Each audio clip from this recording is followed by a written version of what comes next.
My name is Naomi Carter. I'm 31 years old, and the strangest part of the day my fiancé ended our wedding wasn't the words he used. It was how normal everything looked right before he did it. 6 weeks before our wedding, on a bright Sunday morning that smelled like citrus, coffee, and expensive perfume, Adrian Wells, my fiancé, 29, suggested brunch with three of his closest friends.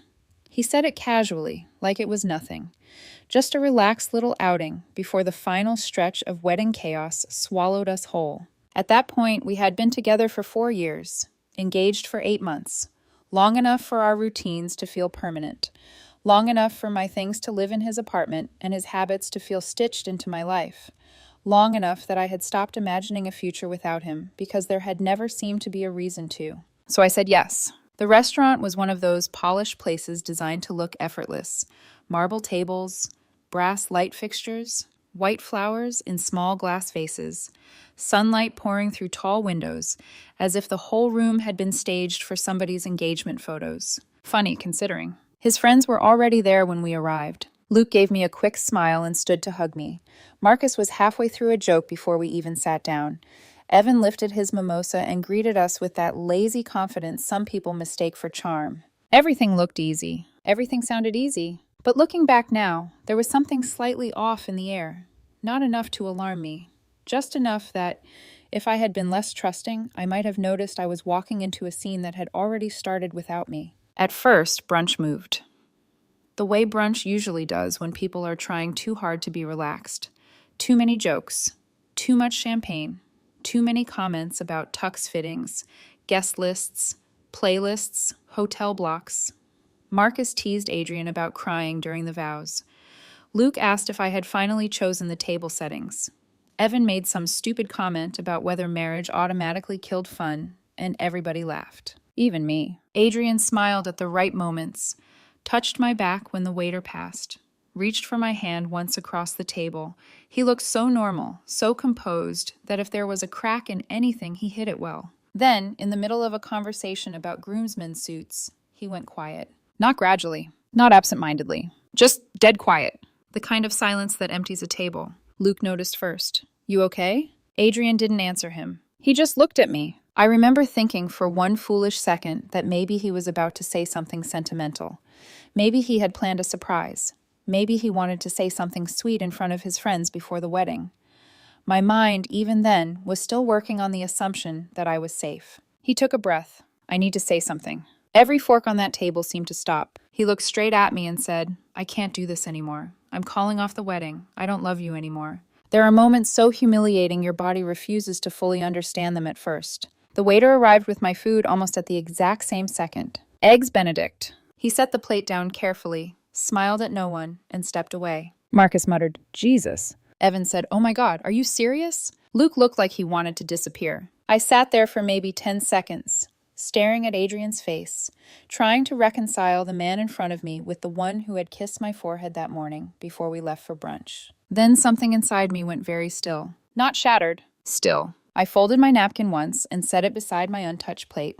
Thank you for your honesty, I said. That got all of them. Adrian blinked like he hadn't expected calm, like he had prepared himself for tears, pleading, confusion, maybe even public humiliation in the other direction, and instead found himself staring at a wall he couldn't read. Then I held out my hand. The ring, please. His face changed. What? The engagement ring, I said evenly. The one with my grandmother's diamond. The one my family trusted you with when you proposed. I'd like it back. No one laughed. No one moved. Adrian looked around the table for help, but no one stepped in. Because unlike him, his friends were finally beginning to understand that whatever scene he had imagined was no longer going according to plan. Slowly, he removed the ring and placed it in my palm. I closed my fingers around it and slipped it into my purse. Then I stood. Well, I said, this changes plans. Marcus let out a nervous half-laugh that died instantly. I was supposed to host a wedding reception in 6 weeks, I continued. Now I'll be hosting a dodged-a-bullet party instead. Evan's eyes widened. Luke looked down at the table. Adrian stared at me. Naomi. I cut him off with one look. Same venue too, I said. At least if you still have it. That was the moment his expression shifted from discomfort to fear. Because Adrian had insisted on putting every major wedding expense in his own name. He'd framed it as maturity, independence, responsibility. He said he didn't want to be one of those men who disappeared into a future his fiancée organized for him. He wanted his own paper trail, his own financial credibility, his own proof that he was contributing like an equal. At the time, it had sounded annoyingly performative, but harmless. At brunch, it became catastrophic. The venue deposit, I said quietly. The caterer, the florist, the photographer, the upgraded bar package you wanted, the live band your friends talked you into, all of it.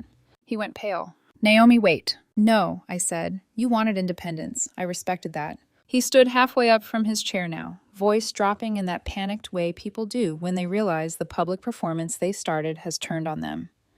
You know I can't cover all of that alone. One of his friends whispered, "Oh, no." I reached into my bag and took out my phone, not because I needed it, but because I wanted him to feel every second of what came next. There's one more thing, I said.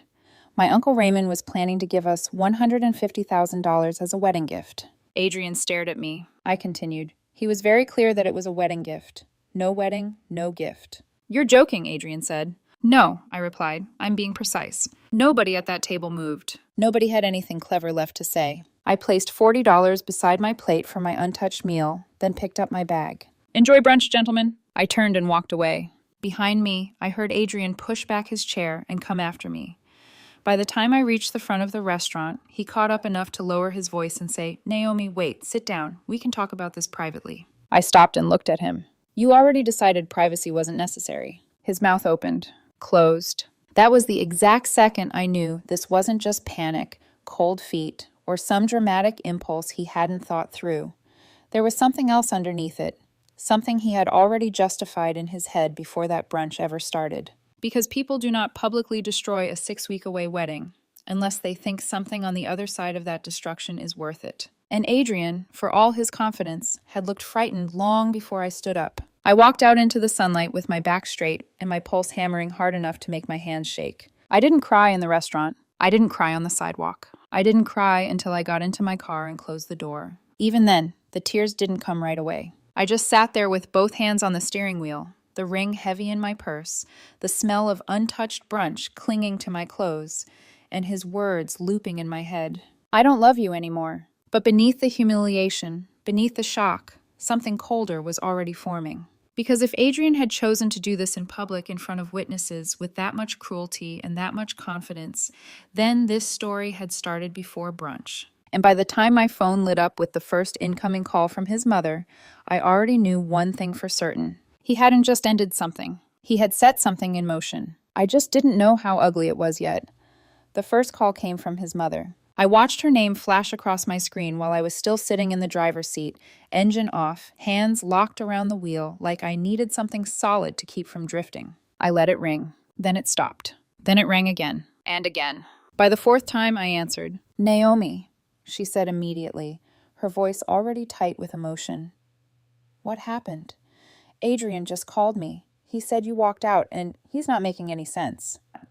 I closed my eyes for a second. He ended the wedding, I said calmly. At brunch, in front of his friends. Silence. Not confusion. Not shock. Silence. Then softer. Well, I'm sure he didn't mean it like that. That was the first crack. Not in me. In everything else. He said, I repeated slowly, that he doesn't love me anymore. Another pause. Longer this time. Then the shift. Well, men say things when they're overwhelmed. You know how much pressure weddings can be. I almost laughed. Not because it was funny. Because it was predictable. I think what matters right now, she continued, voice tightening into something more controlled, is that we all calm down and figure out the financial situation. There it was. Not my humiliation. Not the relationship. The money. I opened my eyes and stared straight ahead. The financial situation, I echoed. Yes, she said quickly. Adrian told me everything is in his name, but obviously, Naomi, you were both involved in the planning. You can't just walk away from that responsibility. I leaned back in my seat. No, I said quietly. I didn't walk away from anything. He did. Her tone sharpened. That doesn't change the fact that you benefited from the arrangements. I benefited from a wedding that no longer exists, I replied. There was a brief silence. Then, colder now, you're being unreasonable. I smiled slightly, though no one could see it. That's interesting, I said, because an hour ago, your son ended a 4-year relationship in a restaurant. She exhaled sharply. We are not going to fix anything if you speak like this. We're not fixing anything, I said. There's nothing to fix. I ended the call before she could respond. The next one came before I could even set my phone down. His sister. I declined it. Then Marcus. Declined. Then Luke. Declined. Then Adrian. I let his call ring longer, long enough for my phone to feel heavy in my hand. Then I answered.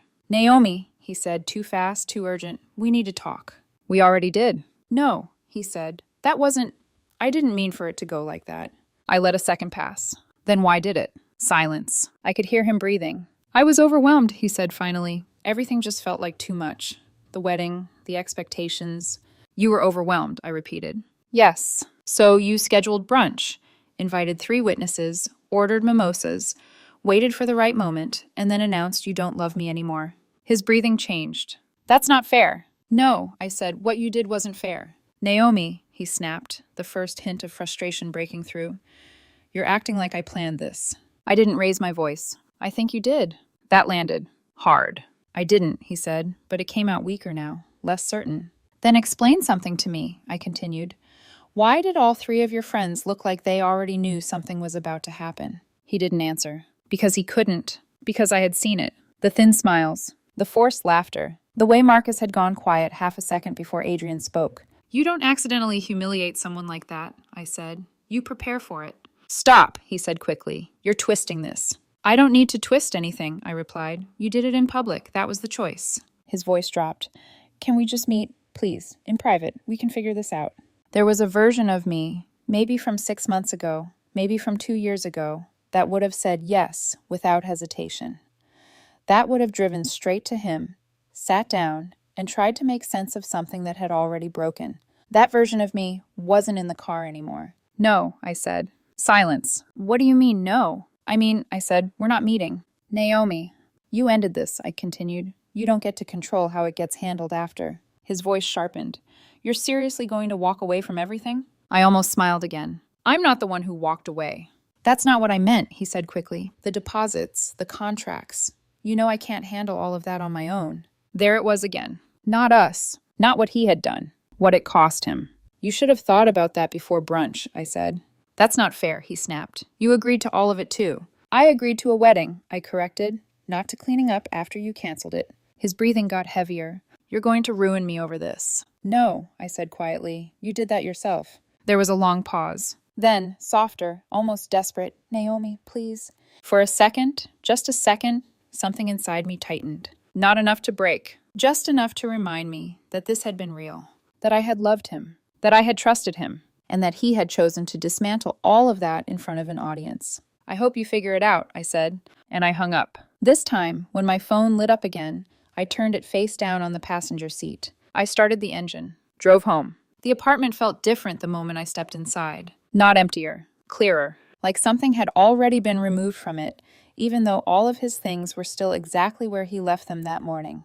His jacket on the chair, his shoes by the door, his watch on the kitchen counter. Evidence of a life that had ended a few hours ago, but hadn't caught up to the physical world yet. I walked past all of it without touching anything. Went straight to the bedroom, opened the closet, and looked at the space where his side began. For a long moment, I just stood there. Then I reached for a box, not to pack. Not yet. Just to understand how much of him was actually there. Because something about the way he had done this, too clean, too deliberate, too public, didn't feel like a man who was overwhelmed. It felt like a man who thought he already had somewhere else to land. And as I stood there, holding one of his shirts in my hands, my phone buzzed again on the bed behind me. A message this time. Not from Adrian. From a number I didn't recognize. I stared at the screen for a second before opening it. There was no greeting, no explanation. Just a single line. You should probably know he hasn't been honest with you. My grip on the shirt tightened. Then a second message came through. It's not just the wedding.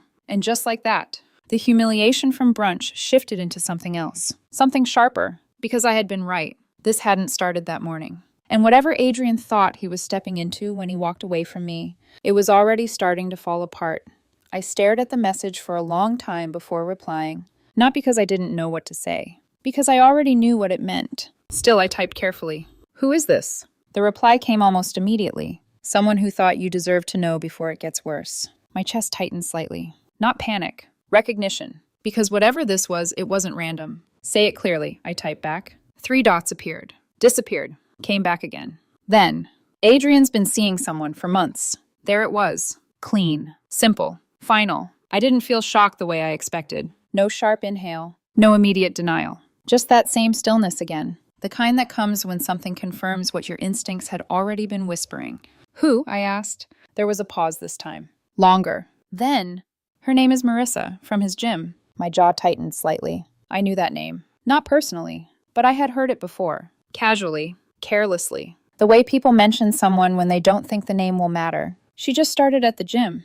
She's training for something. She's intense. Small details. Unimportant at the time. Except now they weren't. How long? I typed. The answer came slower. Like even the sender understood that this part would land differently. About 3 months, maybe longer. 3 months. I did the math automatically. That meant dress fittings, menu tastings, venue walkthroughs, late nights sitting on the floor with guest lists spread around us. Him kissing my temple and saying, "We're almost there." 3 months of that, layered over something else, something I hadn't been invited to see. My hand curled slightly around the phone. Why are you telling me this? Another pause. Then, because he told people he was going to leave you after everything was locked in. That hit differently. Not betrayal. Strategy. I stood up slowly from the edge of the bed.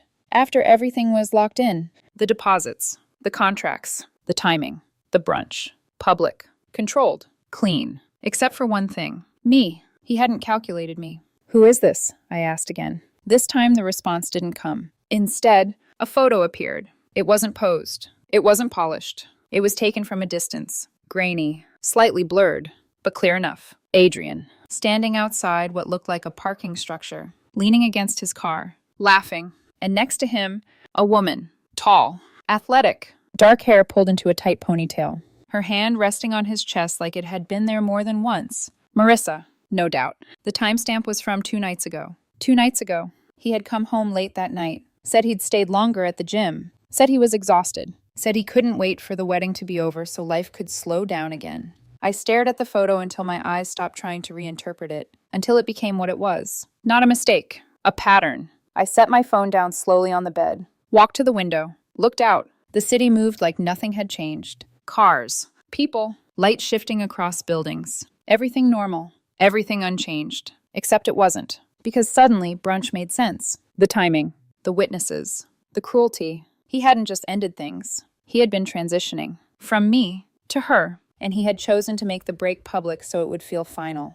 Clean. Irreversible. Except he had miscalculated the fallout. The money. The contracts. The narrative. And now, someone else had just made sure I knew the truth before he could rewrite it. My phone buzzed again. Another message. He thinks she's going to stick around. A second one followed. She won't.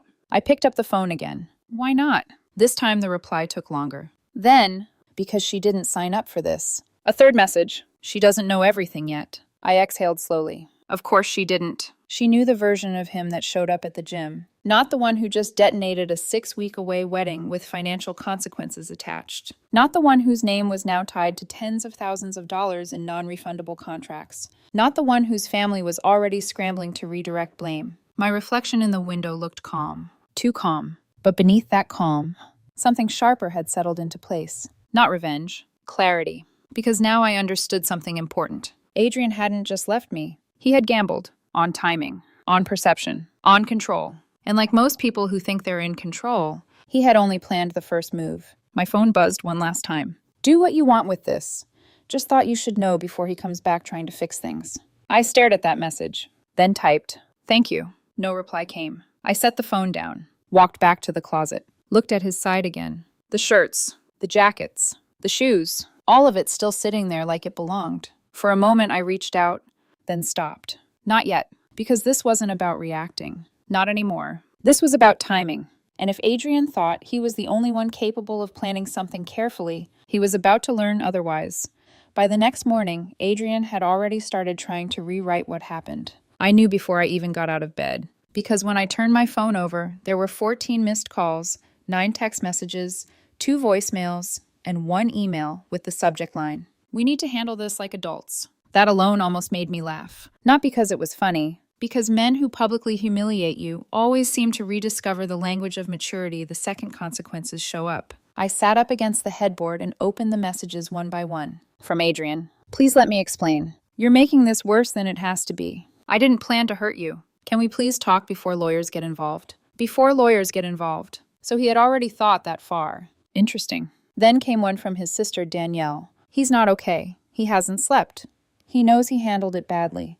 Please don't destroy his life over one terrible mistake. One terrible mistake. That phrase stayed with me. Not affair. Not deception. Not public humiliation. Not calculated cruelty. A mistake. Like he had parked badly, missed an exit, sent a text to the wrong person. I got out of bed, walked into the kitchen, and made coffee before answering anyone. Because if there was one thing I was beginning to understand clearly, it was this. Everyone around Adrian wanted urgency. Urgency helps liars. Urgency helps manipulators. Urgency pressures the injured person into reacting emotionally, while everyone else quietly organizes the damage. I was no longer interested in being rushed. By 10 in the morning, my mother had called twice. My father once. My cousin Elena had texted, "Call me before you do anything. I have thoughts." That was exactly why I called her first. Elena was a litigation attorney in Chicago. Not family law, but close enough to understand when a situation had stopped being emotional and started becoming strategic. She picked up on the second ring. "Tell me everything," she said. So I did. The brunch, the ring, the contracts, the missing $150,000 from Uncle Raymond, the anonymous texts, Marissa, the photo, the timing. I expected her to interrupt. She didn't. She just listened. When I finished, she was quiet for a second. Then she said very calmly, "Do not meet him alone. Do not agree to split anything verbally. Do not answer any message that tries to frame this as mutual." I leaned against the counter. "That obvious?" "To me, yes." She paused. "To you, it needs to become obvious fast." I stared at the coffee machine while it clicked softly to itself. "He's already trying to make it sound like I'm escalating," I said. "Of course he is," Elena replied, "because if he admits what actually happened, then he owns the financial fallout. So now he needs ambiguity. He needs your participation. He needs one text, one conversation, one sentence he can hold up later and say, 'See, we were both managing this together.'"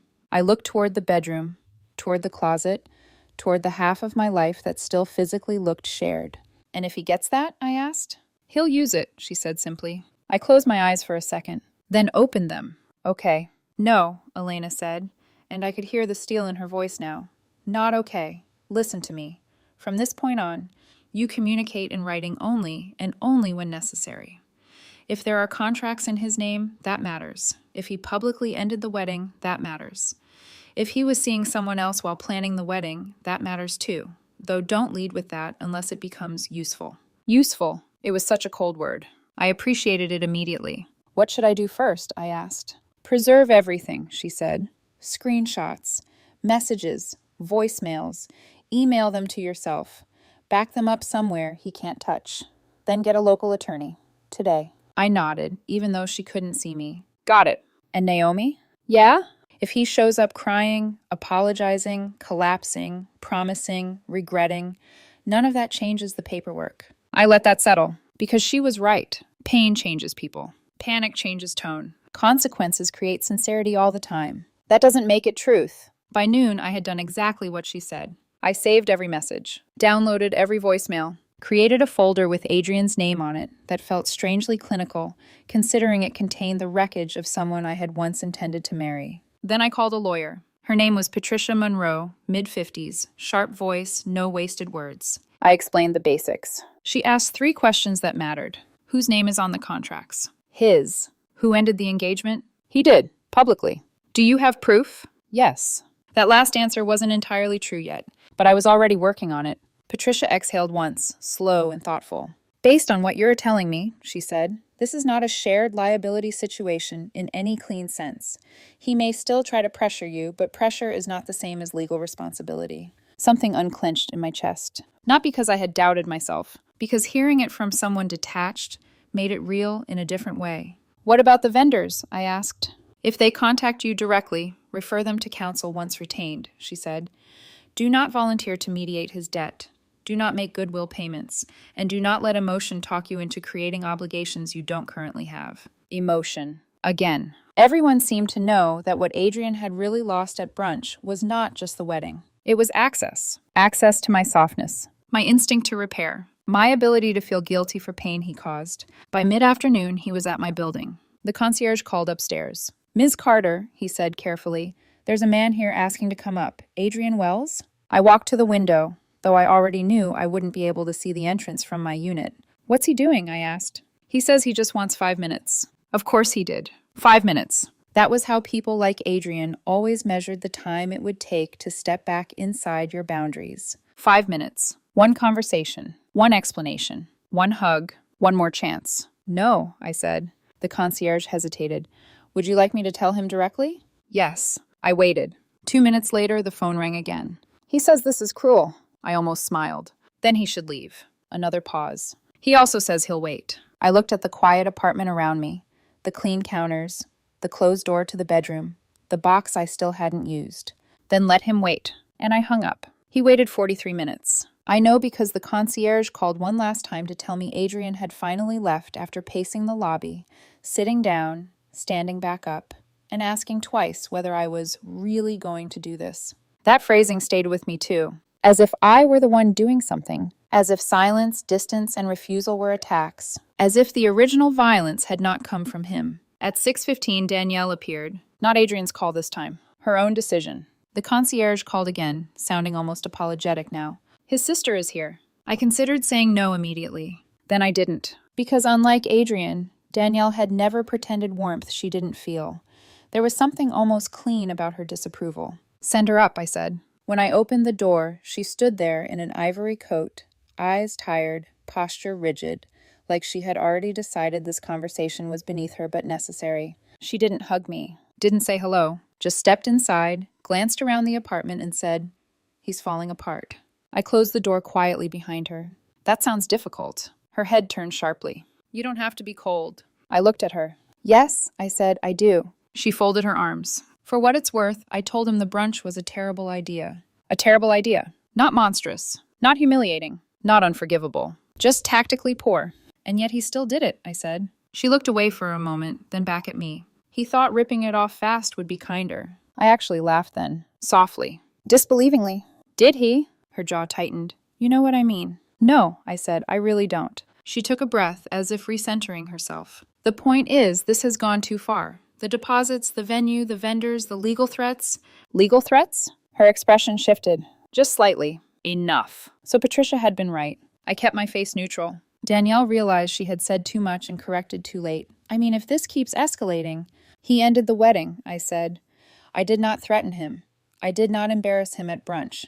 I did not cheat on him. I did not create the contracts in his name. So explain to me, carefully, what exactly you think I am escalating." She stared at me. For a second, I thought she might actually answer honestly. Instead, she said, "He made a terrible choice, but ruining him won't undo it." I stepped a little closer. "Then maybe he should have thought about that before he made it." She looked suddenly older than she had at the door. Tired. Embarrassed. Maybe even disappointed. Not in me. In him. But disappointment in him was still somehow arriving dressed as criticism for me. "He really is a mess," she said more quietly. "He's barely sleeping. He's not eating. Debt collectors are calling already." That last part sharpened everything. Already? That fast? So the vendors were moving. The panic was real now. Good. Not because I enjoyed it. Because reality had finally entered the room. "And Marissa?" I asked. Danielle's face went still. There it was. Just 1 second. Just enough. I didn't blink. "She has good timing," I said. Danielle recovered quickly, but not quickly enough. "So you know." I held her gaze. "I know enough." For the first time since she arrived, she looked unsettled. Not defensive. Unsettled. Because whatever version Adrian had sold to his family, he had not expected the truth to move faster than he did. Danielle looked toward the window, then back at me. "She's gone," she said. I said nothing. "She found out about the money," Danielle continued. "About the wedding, about the lawsuit he was considering. She doesn't want anything to do with it." Of course she didn't. Because fantasy survives on missing information. Consequences kill romance fast. "When?" I asked. "This afternoon." I nodded once. So that was why Adrian had gone from controlled to frantic so quickly. Not just because of the deposits. Because the woman waiting on the other side of the fire had stepped away the minute she smelled smoke. Danielle's voice softened, and for the first time it sounded almost human. "He made a mess, Naomi, a real one. But you loved him once." I looked at her for a long moment. Then I said, "That's exactly why he should have known better." She didn't answer. A minute later, she left. And when the apartment door closed behind her, the silence felt different. Less wounded, more decided. That night, I forwarded every message, every screenshot, every voicemail to Patricia, including the anonymous texts. including the photo. Then I stood in my living room and looked around the apartment again. This time I didn't see memories. I saw evidence. I saw timeline. I saw the shape of what had really happened. A man thought he could exit one life and walk cleanly into another.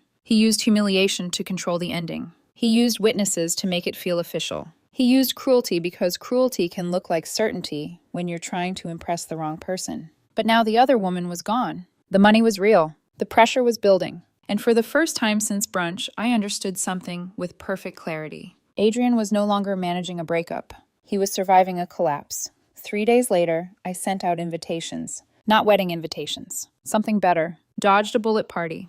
Same venue, same date, different purpose. I didn't over-explain it. I didn't include Adrian's name. I didn't need to, because by then, people already knew enough. Not the full story, but enough to understand who had detonated what. The responses came in fast. My friends, immediate yes. My family, protective, cautious, but supportive. A few of Adrian's friends, hesitant at first, then quietly accepting. That part interested me the most, because loyalty shifts when reality becomes expensive. By the end of the week, the narrative had started to change. Not publicly, not loudly, but in small, controlled ways. Luke sent me a message. I didn't know he was going to do it like that. Marcus followed. That brunch wasn't supposed to be like that. Evan didn't message at all, which told me everything I needed to know about him. Adrian, on the other hand, was unraveling. I didn't need to see him to know. I could hear it in the messages. The tone had changed. No more control. No more framing. Just pressure. Just fear. Naomi, please, the vendors are calling nonstop. We need to work something out. You're making this worse than it has to be. Still that phrase. Still trying to shift ownership. I didn't reply. Because at this point, silence wasn't avoidance. It was structure. The lawyer handled everything. Patricia responded to his legal attempt with surgical precision. Every claim he made, cut down. Every argument, redirected back to him. Every attempt to create shared responsibility, denied. Clean. Cold. Effective. Then came the lawsuit, or what he thought was one. A formal filing. Messy. Desperate. Full of language that tried to turn our relationship into a mutual financial venture. Like love could be itemized. Like betrayal could be amortized. Patricia read it once and said, "This won't hold." She was right. It didn't. But the damage it caused him, that was real. Because once things become legal, they become visible. And once they become visible, people start asking questions. By the time the party date arrived, Adrian had lost more than the wedding. He had lost control of the story. The venue looked exactly the same. Same lighting, same polished floors, same floral arrangements, same space that had once been designed for vows,